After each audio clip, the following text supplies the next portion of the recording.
watches, I think, are a great way of conveying how you're doing and how you're feeling.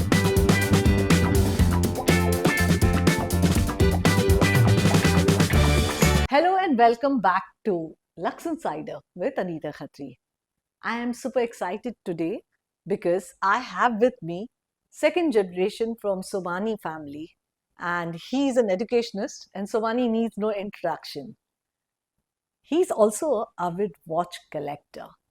And of course, I'm sitting here to discover his love, where it began, how it began, and what it is all about. It's not about how many watches he has, but why does he have these watches is what we are going to discover today. So let's go over to Dhananjay. Dhananjay, I see a very interesting watch on your wrist. Of course, it's an Omega, but it's a recent collaboration, right? Yes. So tell us more about this watch. How and why did you buy this watch? So, I mean, this is an Omega Moon Swatch, which is a partnership between Omega and Swatch. And this partnership was formed, I think, a few years back when Omega was trying to promote a lot of their Speedmasters. And they came out with a collection of around 9 to 10 watches, each related to a part of the solar system, a planet of the solar system. And this one, which I'm wearing right now, is the Neptune version of it. I Today being a holiday, a bank holiday, I thought let me just be a little bit fun and silly. So I just put this on and I'm very happy. So, do you feel that a watch actually does convey your mood and the kind of persona you are? I think so. Yeah. I think watches, I think, are a great way of conveying how you're doing and how you're feeling. You wouldn't wear perhaps this watch for a black tie event, but you can easily wear this on a beach with shorts. You can wear this if you're feeling, just lazy and not feeling up for a day. So I think the different types of watches that you can wear for different occasions and different moods. So, tell me, Dhananjay, when and how did it all begin?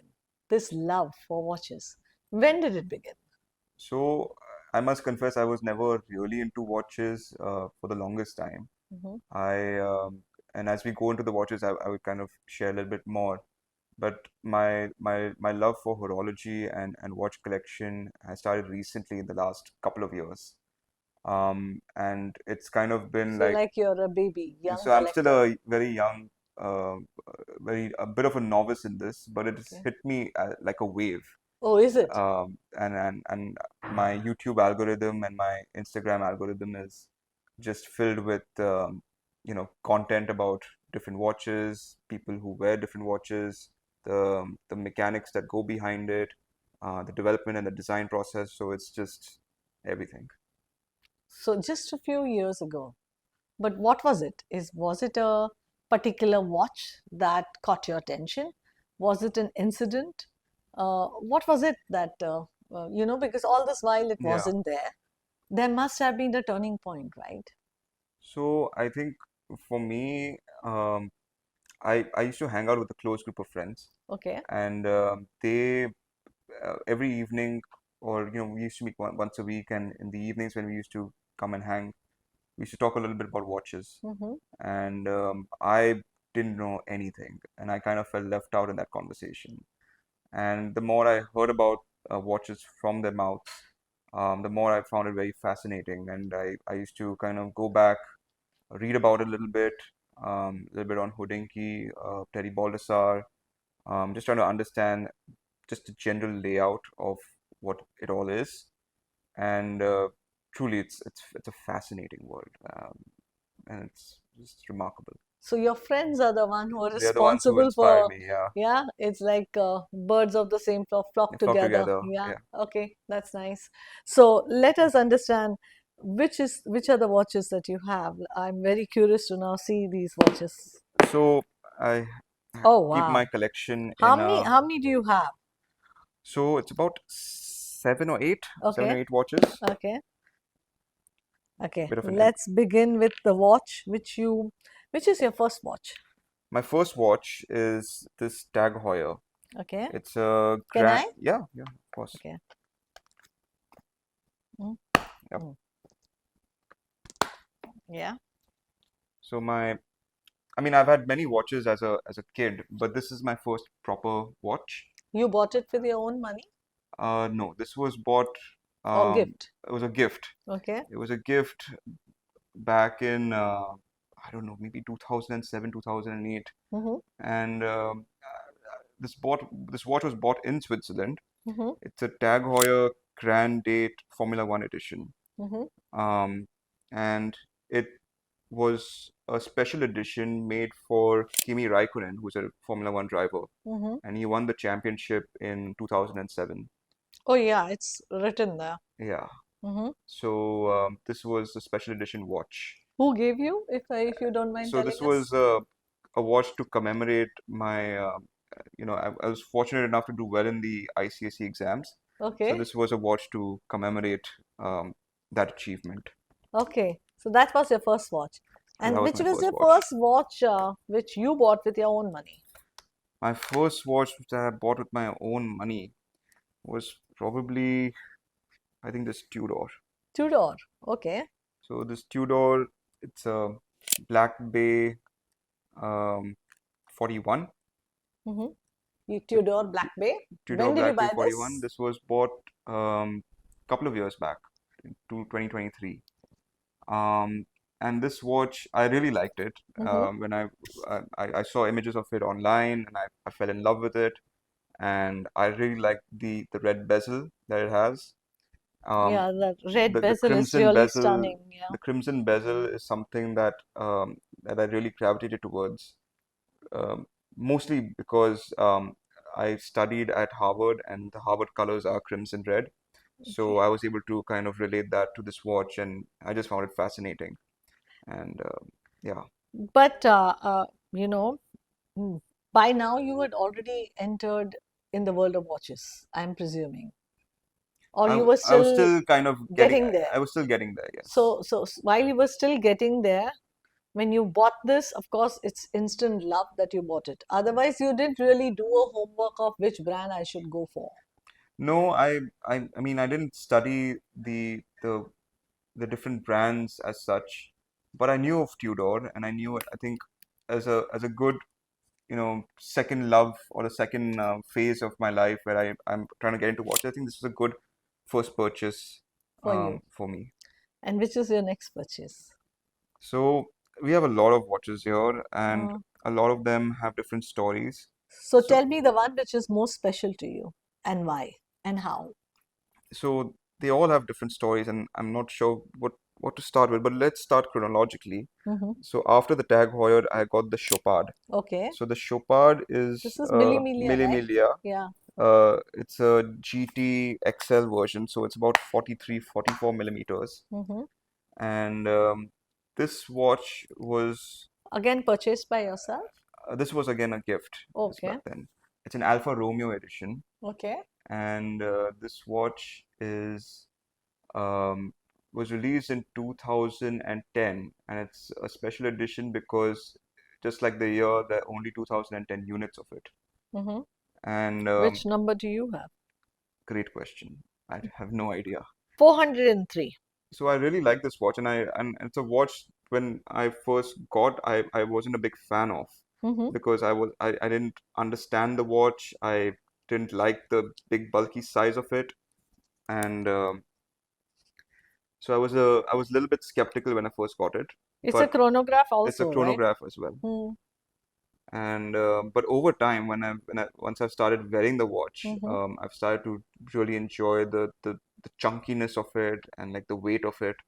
So it's now found like a second innings in my life right now. So your first was your Tag Heuer, Yeah. and the next one Then the is next one was Chopard. this. Both have been the gifts. Yeah. The first of your watch that you bought was The Tudor. Tudor. And when you got this as a gift, did you understand that this was a chronograph? You know, No, it's I a must confess, complication. I didn't understand or know what a chronograph or even a complication is, or it was at that time. Okay. But for me at the time, I understood dials, Okay. and when I saw more wheels on a dial, I always thought that that means it's a better dial. Little did I know that More wheels, huh? You call I it as call it. I wheels? used to call it wheels Okay. on a But you dial. know they are They're subdials. subdials. Okay. There are more wheels on a dial, Or as you my can younger even self say would say. counters. Yeah, Counters or subdials. counters or subdials. Yeah. But my younger self didn't know better. Hmm. So I You are used to, still young, yeah, please. Okay. and so I used to consider them, fascinating. And like if there are Yes. more counters or subdials, that means it's a better watch, which I think kind of rings true even today. So Okay. yeah. Yes. Another one. Tell me. So, which one is this? Because So I'm this very is intrigued. I a cannot even. vintage Audemars Piguet. It's a It's an Audemars Piguet. yeah, Because I couldn't make out which watch it is, and I was just trying to look at it, and I. yeah. So Yes. it's a vintage Audemars Piguet. Okay. It's a day date with a moon phase complication. And this one is picked by you, This one actually is a hand-me-down. So this belonged to my father inherited. and inherited. Okay. I think it's a 1980s watch. Beautiful watch. I Yeah, just love love it. it. Yes, And absolutely it's a stunning, watch that stunning watch. requires some love right now, and I need to polish it and get it serviced. But it holds, looks stunning. The dial is stunning, and Tell me, when you decide to buy a watch, what is it? Is it the craftsmanship you look for? Is it the brand name that you look for? Is it the complication that you look for, like in your yeah. language, more wheels, more power? Or what exactly you look for in a watch when you're buying a watch? So of course, I think, you know, I mean, I don't discriminate between micro brands and the traditional maisons, but of course, the existing uh, big brand power of, let's say, an AP or a Rolex or a Patek, I think they still hold power. So if one can get their hands on any of their watches, I would always urge them to.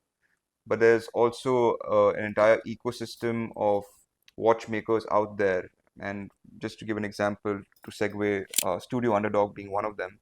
Okay. Studio Underdog is a fascinating brand. It's a very new, novel brand founded in 2020 by Richard Benck. Um, and it was founded on the philosophy that watchmakers are too serious about themselves. Did you And buy it yourself? this I bought myself.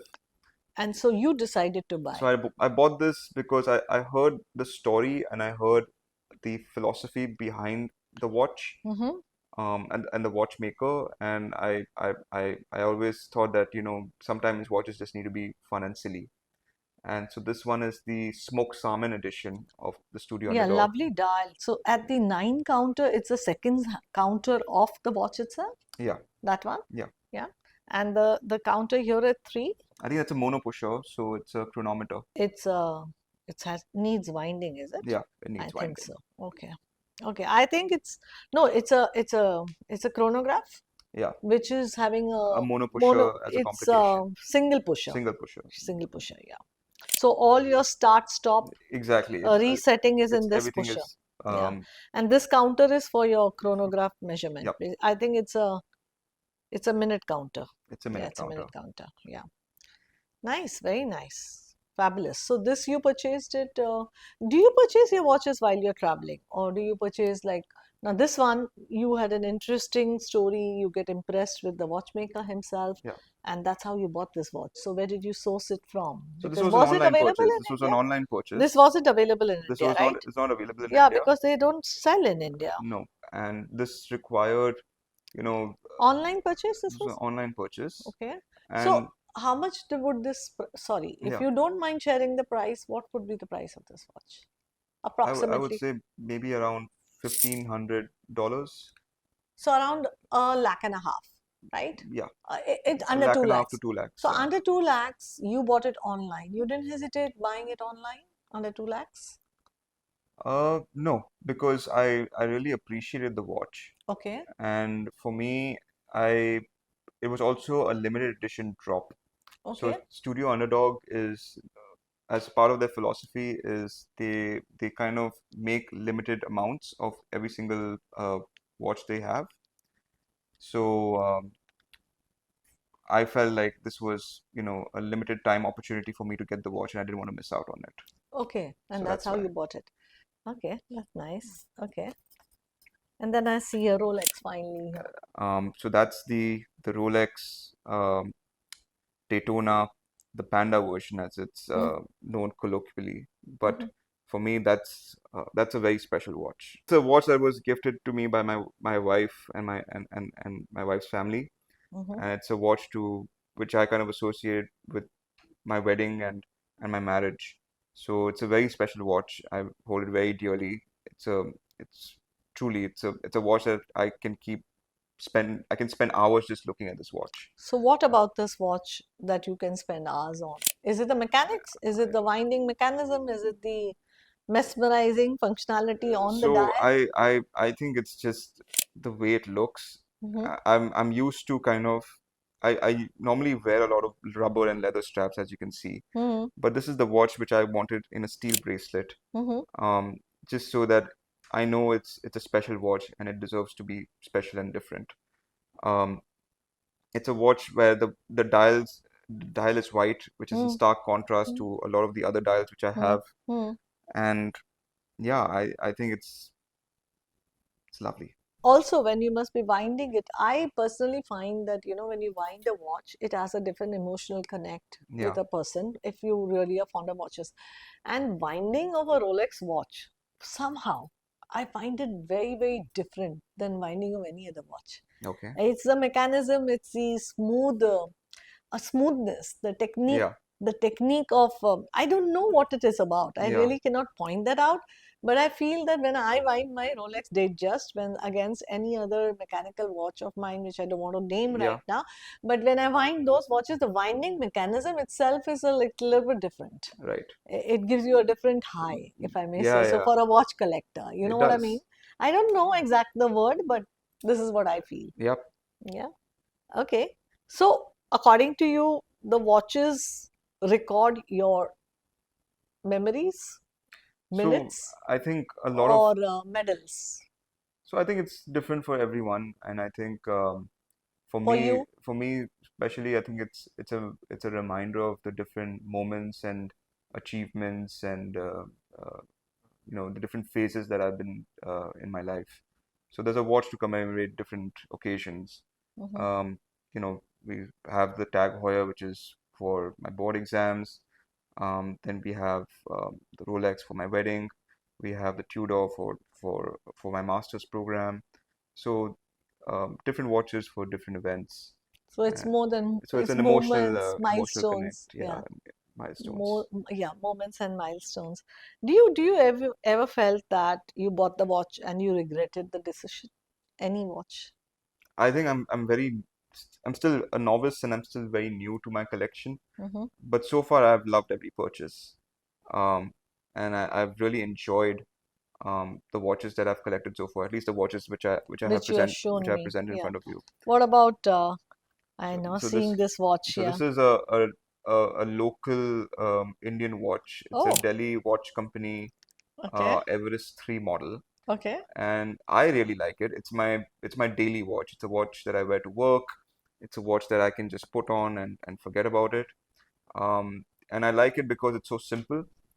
From a distance, it might look like a Christopher Ward 12, but when you come up close, it's just a regular old good quality Indian watch, and I love it for that. But Dhananjay, when you have a Tag Heuer, when you have an Omega, you have a Rolex, and you have an Audemars Piguet and Tudor, you have big names, right? And you yourself just now said that you probably, if you get an opportunity to lay hands on Patek or an Audemars Piguet, you know that it's not wrong. You are going Yeah. to be safe.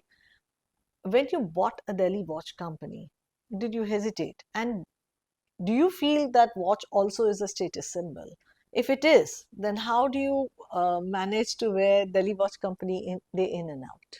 So watches I think have become a status symbol. Mm-hmm. I think I think the demand and supply economics behind the watches can prove that point. So it's not easy to get the watch of your choice if you just walk into, let's say, a Rolex or a Patek boutique. Mm-hmm. But for me, I enjoyed this Delhi Watch Company watch just because it's a watch which is quite unassuming. and if you just kind of wear it, you feel good. It's a watch that's hardy. At least for my work, when I have to travel to different places, it's a watch that I can just wear, and not, it doesn't play in the back of my mind that, oh, where is my watch? What do I need to ensure that it's kept safely and all. It's a watch I can just keep on my bedside drawer, and just take it out the next day, um, So without any stress. without any You stress. just wear it in and out without have to think Wi- twice because yeah, it it's not doesn't a, demand that kind of looking after, etc., etc. exactly. But you do believe that it is a status symbol, but you don't hesitate wearing that watch. No, I don't hesitate wearing my DWC watch at all. It's a watch which, I will happily wear, and as I've mentioned, I wear it practically every day. So while your friends may be adorning a Royal Oak or Mapigi or a Nautilus of Patek Philippe, you may wear a Delhi Watch Company. It doesn't matter to you. So that would be, so it's for different occasions, right? So for me at work, I like to kind of just keep my watch simple. Okay. So I like to wear my DWC, but if I'm of course going out, if I'm going for, very formal event, then my watch would be different depending on how I'm dressed or how I'm feeling. Perfect. Would you like to give any kind of advice or words of caution to young collectors who are getting into this new joy or new hobby of collecting watches? If yes, what it would be? I think my big piece of advice for new collectors and young collectors would be to not fall into the hype cycle. Um, Hype cycle. I think Elaborate a little. What is hype so. I cycle? think we live in an age of social media, and we live in a world where, there's certain products or items which are kind of hyped up, Okay. where perhaps there's a story which is created behind it, and that makes it a little bit more desirable. And perhaps that it is true, and it may merit your understanding and your patience. But for me, I believe that you should get the watches that you like, Mm-hmm. um, Very well said. and what you would wear, and what you would be happily to just kind of be comfortable wearing. At the end of the day, the watches are meant to be worn. They're not meant to be kept in your safe or in your drawer. They're meant to be worn. So um, when I see a watch which is looking very pristine, I always wonder, like, why is this watch hidden? It's a beautiful watch, should be worn everywhere. But yeah, that's what my advice would be: never fall into the hype cycle. Yeah, watches are meant to be enjoyed. If you connect with a watch, you must just go for it rather than fall a victim of all Yeah, this amplification of yeah, different, you know, what did you use the term? I'm forgetting hype. just now. Hype, Yeah, hype game. Yeah. Well, I think enjoyed talking to you. Thank you for your thank you, time, Dhananjay. I hope you guys have enjoyed watching this interaction with Dhananjay Somani and discovering his collection. Stay tuned, and if you did enjoy, do not forget to press the like button. And if you haven't subscribed the channel, subscribe it now. Thank you. thank you.